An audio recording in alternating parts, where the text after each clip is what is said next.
Chat GPT মশা তো রক্ত খায় ডিম পাড়ার জন্য, তো আমার বন্ধু রক্ত খেয়ে যদি মশা ডিম পাড়ে, ওই ডিম থেকে হওয়া বাচ্চার শরীরে তো আমার বন্ধুর রক্তই থাকবে, তার মানে আমার বন্ধু ওই মশার বাচ্চার বাপ হবে না? তোমার বন্ধু যদি মশার বাপ হতে চায়, তাহলে শুধু মশাকে রক্ত খাওয়ালেই হবে না, তোমার বন্ধুকেও মশা হওয়া লাগবে। মশার বাচ্চার বাপ হওয়ার জন্য তোমার বন্ধু কি আসলেই মশা হতে চাচ্ছে? আপনার সেই বন্ধুকে মেনশন দিন যে অসংখ্য মশার বাচ্চার বাপ হয়েছে আর এখনও হতে চায়।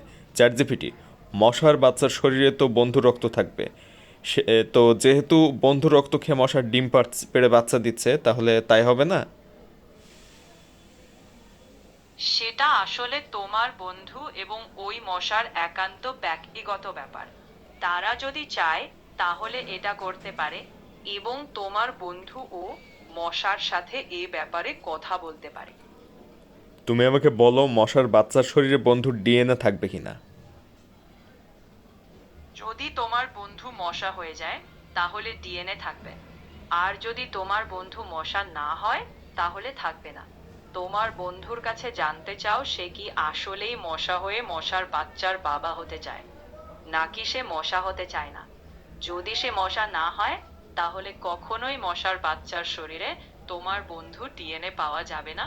সেটা অন্য কারো ডিএনএ থাকবে, চ্যাট এবং তোমার বন্ধুর সাথে মশার বাচ্চার কোনো সম্পর্কই থাকবে না। এখন কি তোমার বন্ধু মশার বাচ্চার সাথে সম্পর্ক রাখতে চাচ্ছে না, নাকি নিজেই মশার বাচ্চার বাবা হতে চাচ্ছে?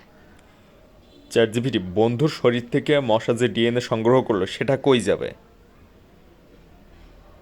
তোমার বন্ধুর শরীর থেকে মশা ডিএনএ অর্থাৎ রক্ত সংগ্রহ করে সেই ডিএনএ হজম করে গুয়ের সাথে বের করে দেবে।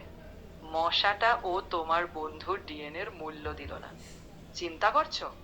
আসলেই তো চিন্তার বিষয়। বন্ধু দেখো তোমার ডিএনএ এর মূল্য দিল না মশায়ও, চ্যাট জিপিটি বলতেছে।